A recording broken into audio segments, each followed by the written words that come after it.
being proactive and finding new ways of pushing your English with Luke's English podcast is definitely going to help too.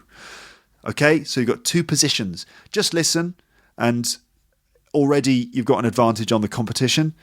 Or you listen and you try and use all the techniques and things that I've just described, and then you become a superhuman listener of the podcast.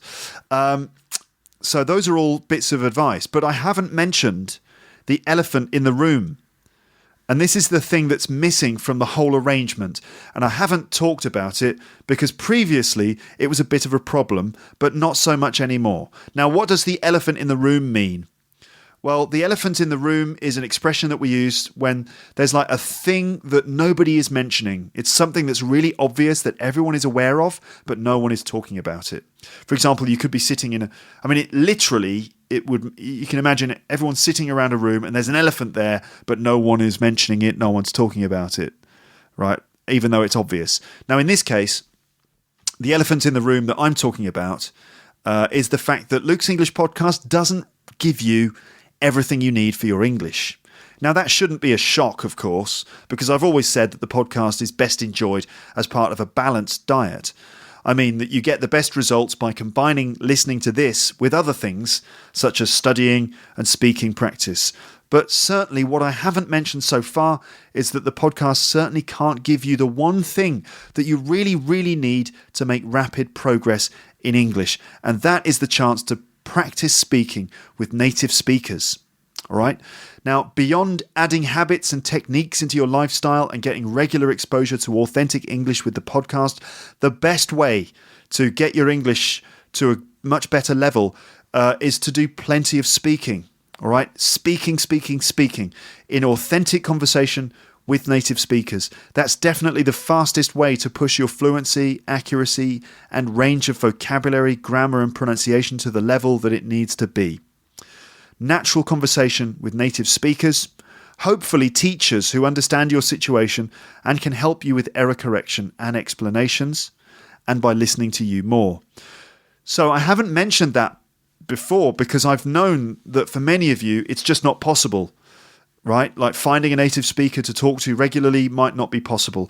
And it's something that I can't provide through the podcast. It's always been hard to develop your speaking skills through this podcast. So you need to find native speakers to talk to. But as I said, it might not be possible for you. It may be that there are just no native speakers in your area to talk to. Or if there are native speakers, it's difficult to get to know them. Even if you live in London, for example, where native speakers are much harder to find than you might expect. The same goes with teachers. There might not be many native teachers who you actually like and who can teach you regularly on a one-to-one basis. Now, maybe you're lucky and you live in a situation in which you can speak to native speakers regularly. But I know that even when you live in a country of the language, it's still hard to meet the right people and find the right teachers. For example, for many students or foreigners living in London, it's quite hard to make friends with local Londoners. They're just a bit distant and they tend to stick to their own little circle of friends. So essentially, although it's vital for your English, regular speaking with native speakers is also one of the most difficult things to achieve because of lack of access or choice.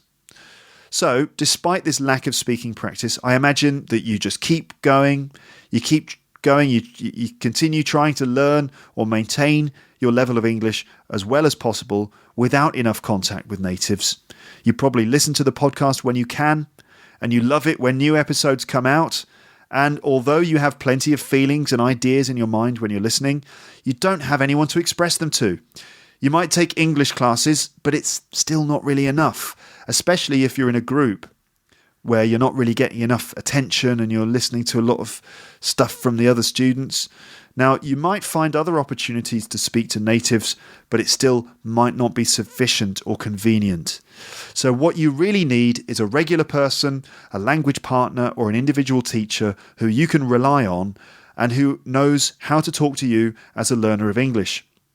Someone who's available at the right time, not too expensive or inconvenient. Even me, in France, I have native speakers of French all around me. I mean, I'm married to one, for goodness sake.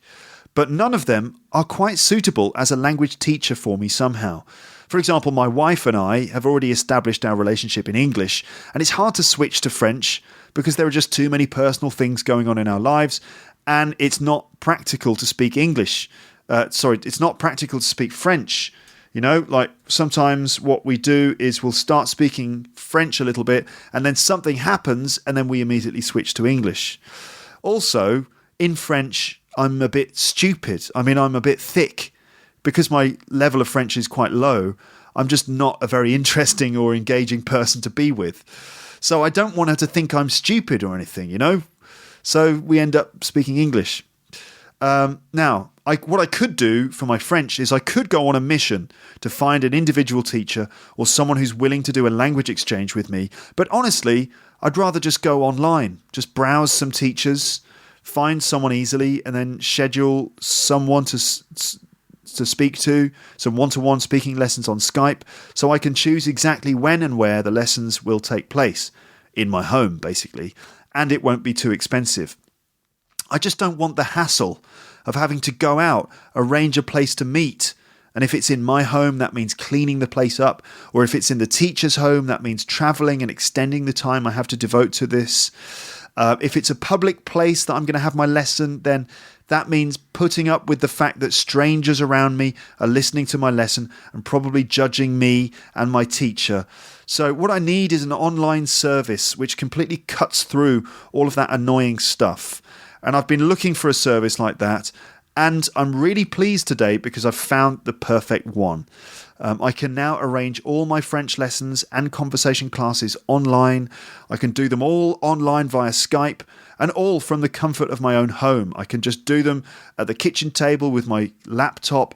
I don't even need to put on a pair of trousers, as long as the camera is pointed at my face. Of course, I do wear trousers all the time. But you can see that it's very convenient, all right? There are loads and loads of teachers to choose from. I can have trial sessions with some of them and then pick any teacher that I want. Then I schedule lessons according to my timetable, and I don't even need to leave the house. Also, prices are cheaper than they would be with a teacher offline or in a classroom, in a group. So, of course, it's online via video conferencing software, which is not quite as good as being in the same room as the person, but honestly, after 10 minutes, you just don't really notice it anymore. And anyway, communicating via Skype is the future. In fact, it's already the present. It's a really common way of communicating, especially if you are an international business person. So I've found this service that does all of these things, and it's called italki. And the super duper cool thing is that italki is also in English. In fact, English is their number one language, and they have thousands of teachers and native speakers of English that you can talk to right now. Okay, so I'm talking about italki at this point. Now, some of you might be aware of italki already. It's already quite well established, so it wouldn't be a surprise if you knew about it already, because italki is already one of the fastest growing websites in the language learning sector at the moment, and it could be a game changer. It's the sort of website that, you know, the managers of language schools would be worrying about, you know. So have you heard of italki? Now you might have heard about it already, or you certainly will hear about it because it's awesome, all right? It's brilliant. Okay, so what is italki? italki is essentially an online community where you can find language partners and teachers for online lessons or conversations. It's not a surprise, really, that italki is one of the fastest growing websites, because now that Skype video calls are such good quality, it makes total sense to use that for connecting students and teachers without all of the hassle of physically moving around. And it's a great way to cut out the middleman, to avoid having to travel long distances, and you can get all the benefits of individual tuition. I think it's going to make a huge difference to the way that people learn languages in the future. And this basically gets around the age-old problem that many of my listeners have experienced for years, this problem of having no access to native speakers. This service solves that problem. So italki used to be a social network, you know, like Facebook or something like that. It used to be a social network where you could find a language partner to do a language exchange. Okay, but over the last year or two, it has grown a lot. Okay, it's become a lot better and a lot more well established. They've just launched their new service, so they've got a new upgraded website. It looks really slick, and it's very smart, professional, and high quality. It looks great, and loads of people are using it every day to learn languages. In fact, they have, I think, something like 2 million students using it at the moment. 2 million people, and that includes these super motivated language learners that you read about on the internet sometimes. You know, these people who can speak like loads of languages all at the same time. Well, not necessarily all at the same time, but these people who can speak loads of languages, polyglots, you know. Now, I've been interested in polyglots for a while, and I'm in fact in the process of contacting some of them for interviews on Luke's English podcast. I'm talking about people like Ollie Richards and Richard Simcott, who actually make a career from the fact that they speak lots of languages. Now, these guys swear by italki. I mean, they go on about italki as if it's like the great solution to the problem of finding access to native speakers of the language you're learning. Right? So they love italki. They all use it. And so I think if it's good enough for them, I think it's good enough for us. Okay? Now, some of you are already using italki. You might already use it, and you're thinking to yourself, yep, Luke, yep, you're preaching to the converted. I already use italki. I've been there, done that, got the t-shirt. In fact, that's how I know the phrase preaching to the converted and the phrase been there, done that, got the t-shirt, because I religiously listen to your podcast, and then I practice your language on italki, and it helps me to remember stuff like I've been there, done that, I've got the t-shirt. So some of you might already be using it. Great. But others, I'm sure many of you don't know about it, and so I think you should check it out. Now, some of you also might be thinking, anyway, Luke, why are you now going on about italki so much, Luke? Do you work for them now? Is that it? Are you working for italki? No, I don't work for italki, but I am happy to say that after discovering them, I did send them an email and ask if they wanted to sponsor this podcast. And I've been searching for new sponsors for ages and ages. And italki just seemed like the ideal sponsor because they offer a good service. It's for learners of English. It's available in any country. It's all online. They're friendly people. It's professional. It's growing fast. It looks good. So I'm happy to say that after I wrote them an email, they responded to me positively. And I've been talking to someone from the italki team, and we have arranged a sponsorship deal for Luke's English podcast, which I'm very happy about because it's going to be mutually beneficial. It's going to be beneficial for everyone, basically, for you, for me, and for italki. So it makes total sense all round. So now, since we're talking about sponsorship, let me just say a couple of things about this. Okay, sponsorship. You know that I've had Audible as a sponsor for a while, and now I'm going to be mentioning italki from time to time. So I just want to say that you should know that sponsorship for Luke's English podcast is absolutely necessary. Okay, it's important to understand that, especially if you don't really get it. If you don't really get the idea, like why does he have to mention different services? The podcast must have sponsors. All right, it's the only way for the podcast to keep going and for it to stay free. All right. Now I have to justify spending my time on Luke's English podcast. Obviously, I love doing it, but I also have to be able to justify spending so much time on this. Now, I do spend time on the podcast. I do all of this myself, the recording, the uploading, the website maintenance, everything. Now, I could spend that time on other things that would be much more profitable for me. For example, I could use all of my hours doing one-to-one lessons with university students or business people in Paris or on Skype or something, and that would make me much more money than I earn from Luke's English podcast. But honestly, I would rather spend my time on this than almost any other job. And the only way to do that while keeping the podcast free for you is to have a sponsor that I mention briefly in my episodes, all right? So I would rather do this podcast than work on one-to-one lessons or teach in language schools. And I expect that you would also like me to continue doing the podcast too. Well, if that is the case, then sponsorship is the way that I can achieve that. Also, you should know that sponsorship is absolutely the standard for monetization for podcasts today. All of the big podcasts I listen to myself, unless they're done by the BBC, all of them have sponsors. Okay? It's just the standard thing.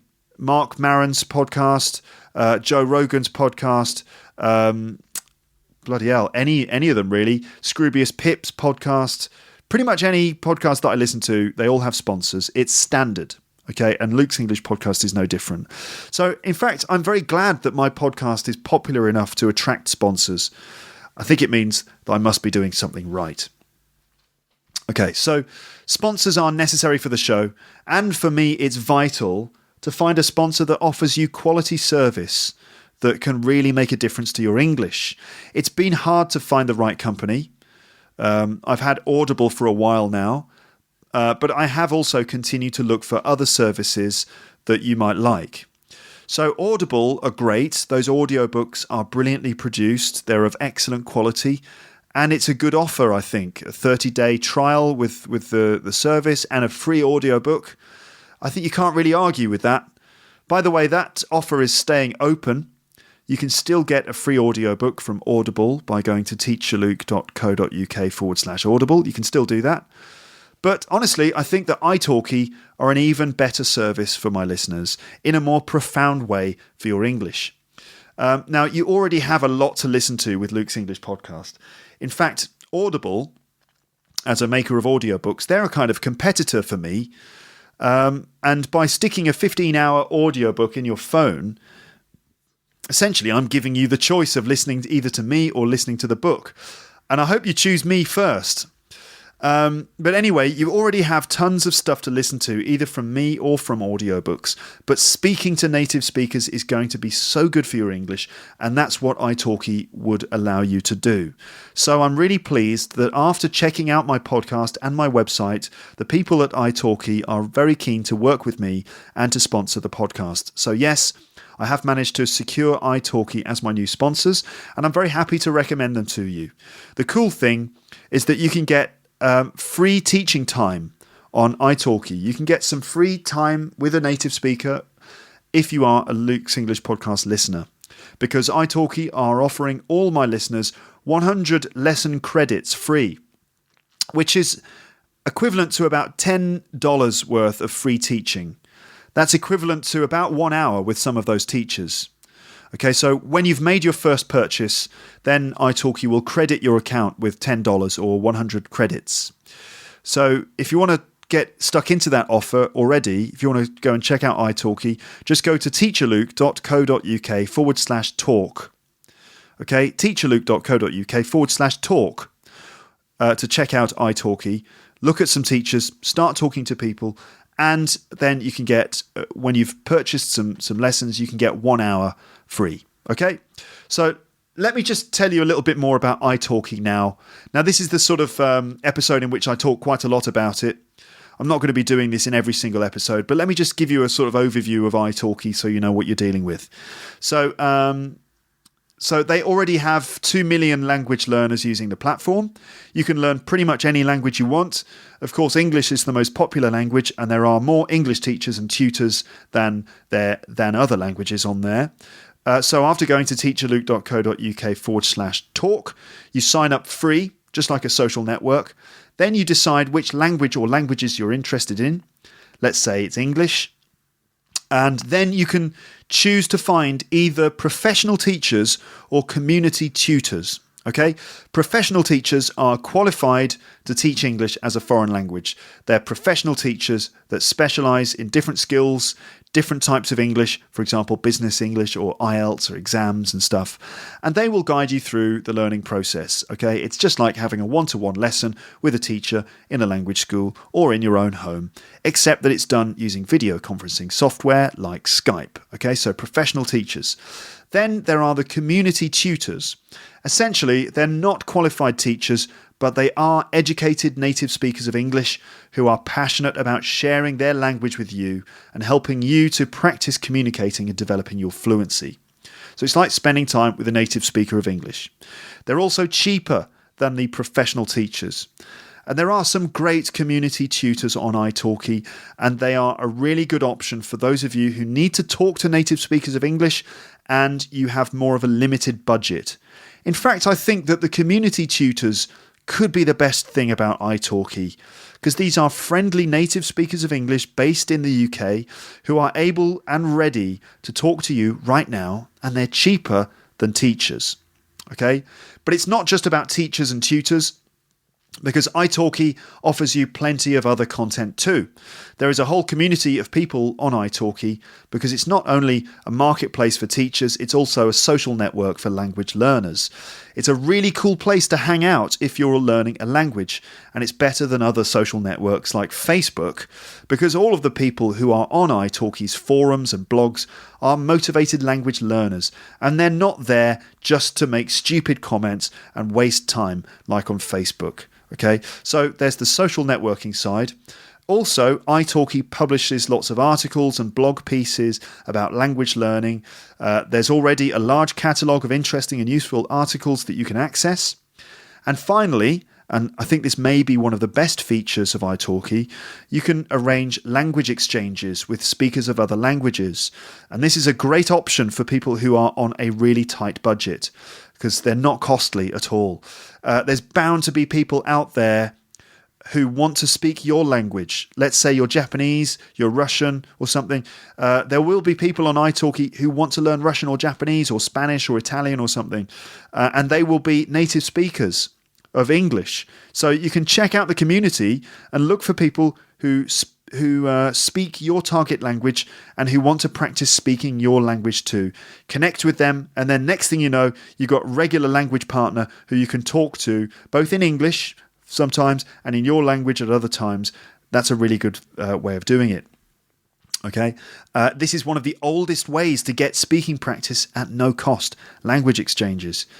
And in the process, you can make some awesome friends around the world and just have a lot of fun while doing it. And who knows, a language exchange, finding a native speaker or something like that, it could be the beginning of a beautiful friendship with someone from another country. So there you have it. italki is a bit more than you might think. Now you can talk to native speakers of English regularly and from your own sofa, and they have tons of other services and a whole community of like-minded people. So there is a reason why italki sponsors Luke's English podcast. It's because they are the perfect service for you, my listeners, and I wouldn't promote them to you if I didn't think it was useful for you. Okay?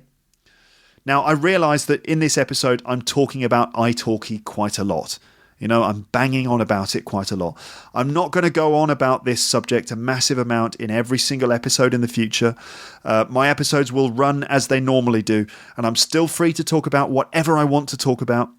I will just mention italki at the start of episodes or at the end of episodes too, just to remind you about the offer, okay? So generally, this is all very good news for Luke's English podcast and is a big step in the right direction for me and all of us. This is certainly a step in the direction that I want to take, which is that eventually I want to, quit my job and focus on doing my online work full time. Okay, so this is definitely a step in that direction, and it means that my podcast will be more frequent. Hopefully, it will be even better than it was before and even more relevant for you. Okay, right, so now I've introduced the sponsor. Let's now get back to the subject of you and your English, specifically the importance of speaking for learning English and why being a regular listener of Luke's English podcast gives you a head start if you're now going to work on your speaking skills. All right, so let me just talk about the importance of speaking and how that is connected to regular listening. So we all know that all of the areas of English are linked.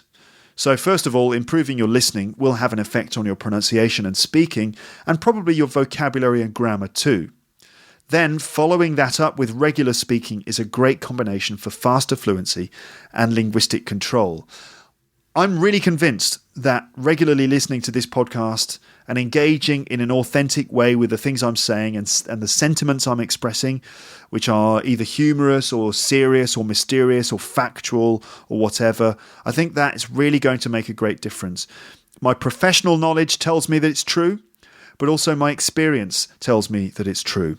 First of all, I get messages all the time from listeners who swear that the podcast has helped them a lot, either by giving them confidence, better vocab, or by generally improving their English to get a higher score in an IELTS exam or something. But also, I've had first-hand experience of listeners making progress with this podcast. I've spoken to listeners a number of times, and I've noticed how their English has improved over time. And I know that people who started listening with next to no English and have got to the point where they understand everything and they can also speak and make themselves understood. And of course, they have my accent and my speech patterns too, which is kind of weird. But so by listening, you're exposing your ears to a whole other side of the English language. If you think about it, there are two things, all right? English as a written language, which is what you read and what you write. It's visual and physical. That's the written language. And then there's English as a spoken language. You hear it, you don't see it, you produce it physically using your body as an instrument. So they're two different beasts, okay? The written language and the spoken language. Now, if you just work with the written version, you're only going to get half of the story. By listening, you're engaging with the other type of English, the spoken version.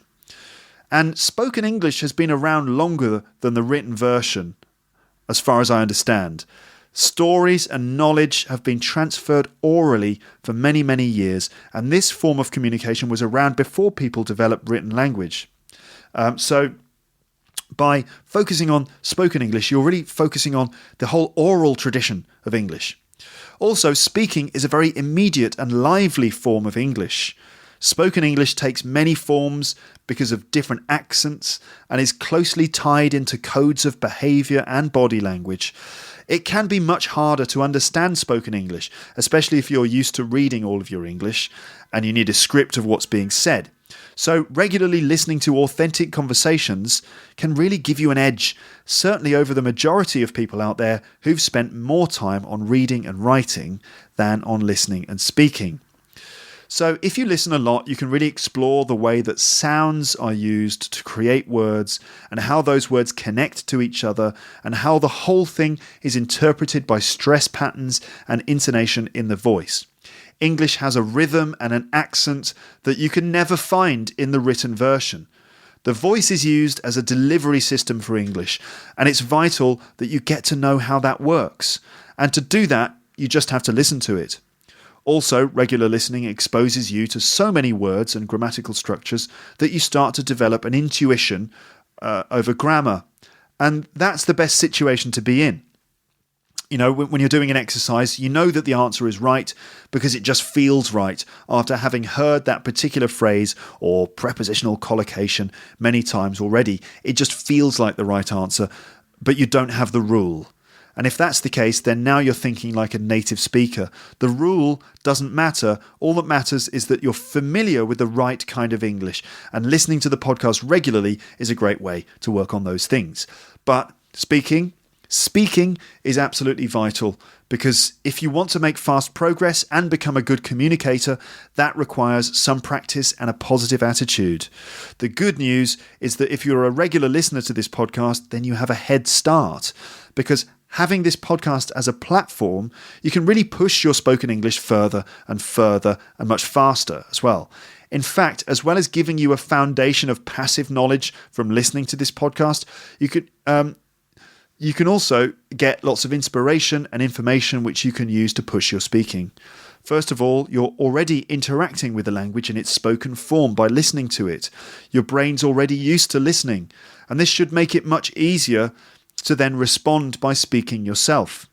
In fact, by listening and thinking, you're already engaging the part of your brain involved in spoken communication.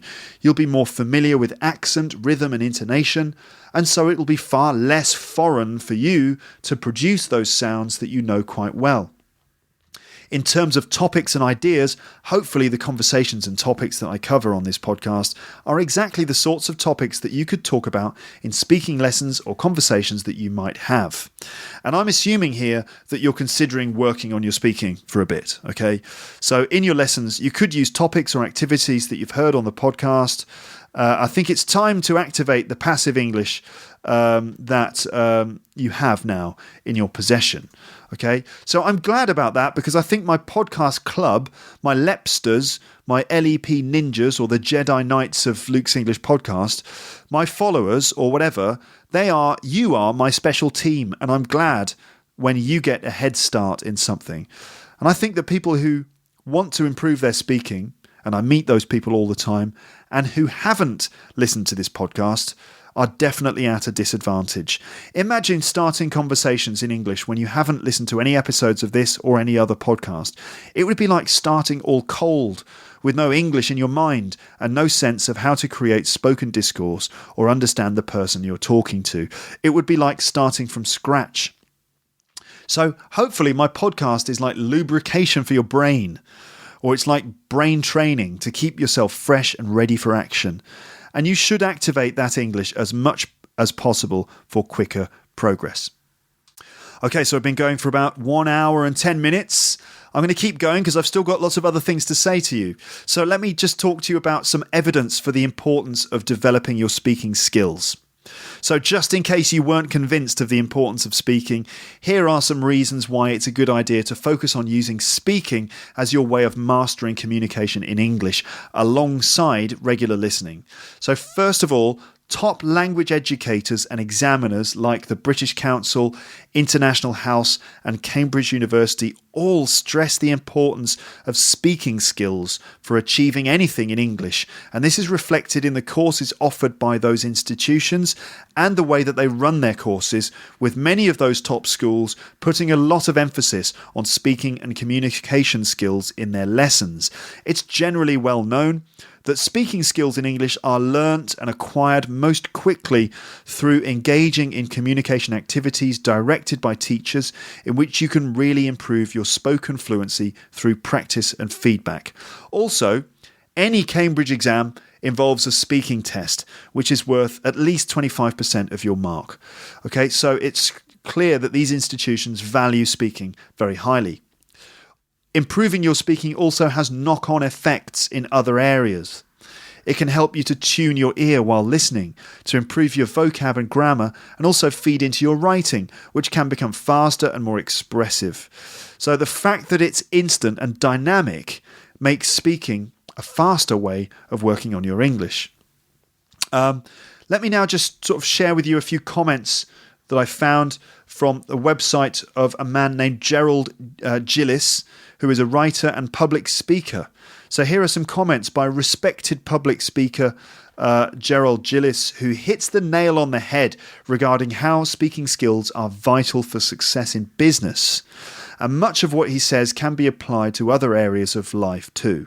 So this was originally posted on his website, which is www.geraldgillis, so that's GeraldGillis.com/importance-speaking-skills. Okay, so these are his words, and I'm just sharing them here because I think that it's interesting that a respected public speaker is saying these things about speaking skills.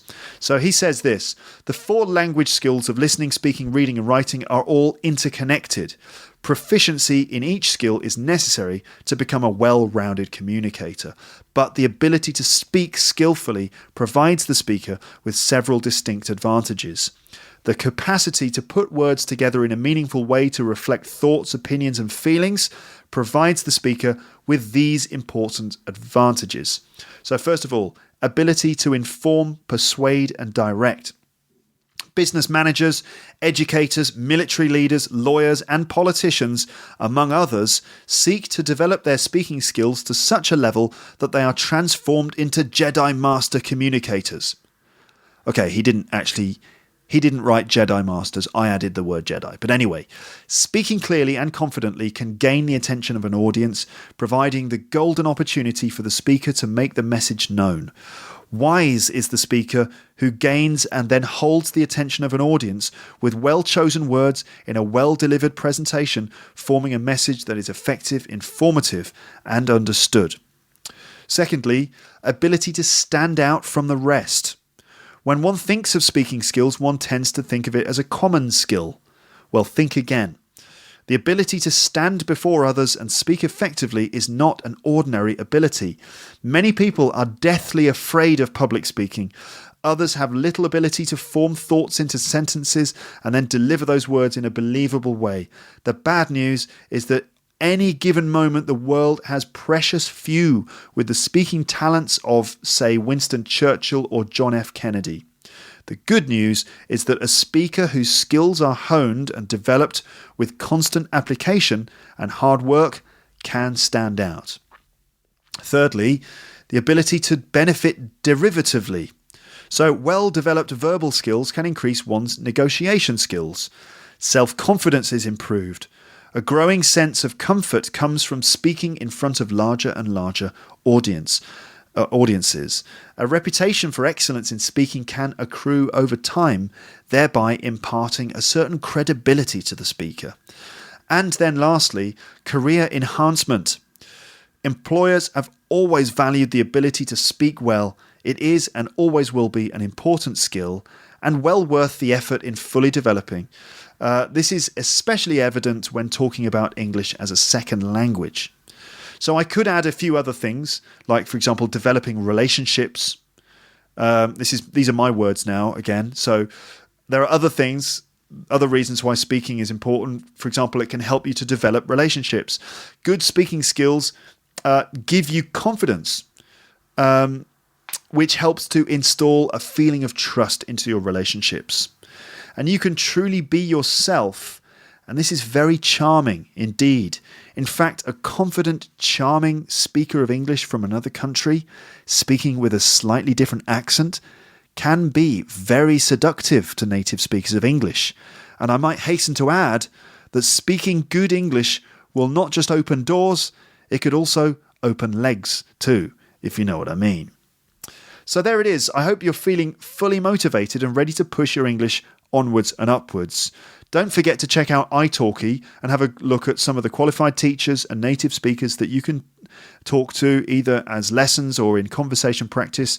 Remember that if you choose to buy some lessons as a listener to Luke's English podcast, italki will give you 100 italki credits as a discount for being a listener to Luke's English podcast. So if you make a purchase, they will apply to the next purchase you make.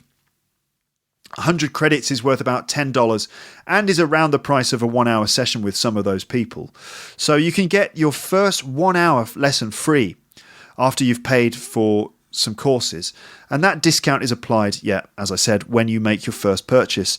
If you don't want to buy, that's fine. You can just go on and check out the different teachers and people. They're mainly English speakers from the UK. Perhaps some professional teachers living in the UK or native speakers who with someone who are really interested in sharing their English with you. So it could be a number of different people. A lot of those teachers and tutors offer trial lessons as well. If you want to just sort of check them out and just give them a trial, you can do a trial lesson and they're usually discounted. They're usually cheaper than normal lessons. So you can at least check out a few people before you decide on your favourite. So just visit teacherluke.co.uk/talk to get started, or click one of the italki logos that you might find on my website. Okay, so it's now about 1 minute and 20 seconds of speaking on this podcast. But just before we finish, I just want to show you how committed I am about continuing to develop Luke's English podcast and how getting the right sponsor is going to allow me to apply myself to this even more seriously than before. For me, it's a step towards being able to eventually quit my job and do this full time. Something perhaps I should have done much earlier. But anyway, I think that you'll agree that anything which makes it possible for me to spend more time on the podcast is very good for you, because you'll get more free content and more episodes that I've taken time to produce. So just to convince you of my good intentions for Luke's English podcast, I've written a list of aims for this project. Aims are things that you want to achieve. Okay, it's important to have aims, not just in teaching, like any good teacher will establish aims for each lesson. Usually we write a lesson plan, and at the top of the lesson plan you have your lesson aims. For example, it could be to consolidate and practice the use of the present perfect, or maybe to develop negotiation skills. Those are the aims for the lesson. So any good teacher will establish aims at the beginning of their lesson as a sort of target for what they want to achieve. But also, as a language learner, you need achievable aims to give your learning some structure, some direction, and some reward, okay? And also, as an entrepreneur or anyone who's trying to achieve something, aims give you achievable targets that will guide you in whatever you're doing. And you should set aims for your learning of English. I have set some aims for Luke's English podcast. So here are now my aims for episodes of Luke's English podcast. This is the sort of mission statement for Luke's English podcast, and I've got 10 aims to share with you. So aim number 1 is to provide a resource of authentic native English speech for learners of English to use for improving their English. Aim number 2 is to inform my audience about methods and strategies for improving their English. Aim number 3, to educate my listeners about the English language by explaining or providing examples of grammar. Aim number 4 is to enrich the vocabulary of my listeners by presenting and teaching natural English usage in context. Aim number 5 is to entertain my audience by producing fun and interesting content specifically targeted at learners of English as a second language. Aim number 6 is to highlight particular aspects of English language culture, including themes about Britishness, accounts of key moments in history, politics, and the arts, with a particular focus on comedy and films. Aim number 7 is to develop the communication skills of my listeners by focusing on approaches to spoken discourse and interaction with interlocutors. Aim number 8 is to raise awareness of many features of British English pronunciation and provide practice of repeating certain phrases or constructions with a focus on connected speech. Aim number 9, to keep my audience engaged in the listening process long term by providing a resource to help them laugh while they learn. And then finally, aim number 10 is to dominate the world with an army of LEP ninjas equipped with biscuits and good English. All right, okay, so one of my listeners, Chris Benitez, asked me to add this as an aim for my podcast. But, sometimes I think it's true that I have started a cult on Luke's English podcast. So there you go. That was my 10 aims for Luke's English podcast. And hopefully I achieve most of them most of the time. That's the idea anyway. And that is now the end of this episode about learning, listening, speaking, and my new sponsor, italki. I will be back soon on the podcast with a very interesting interview with one of those polyglots that I mentioned earlier on. He's an English guy who can speak 8 languages. And so there will be an interview with him coming up soon, which is really interesting from a language learning point of view.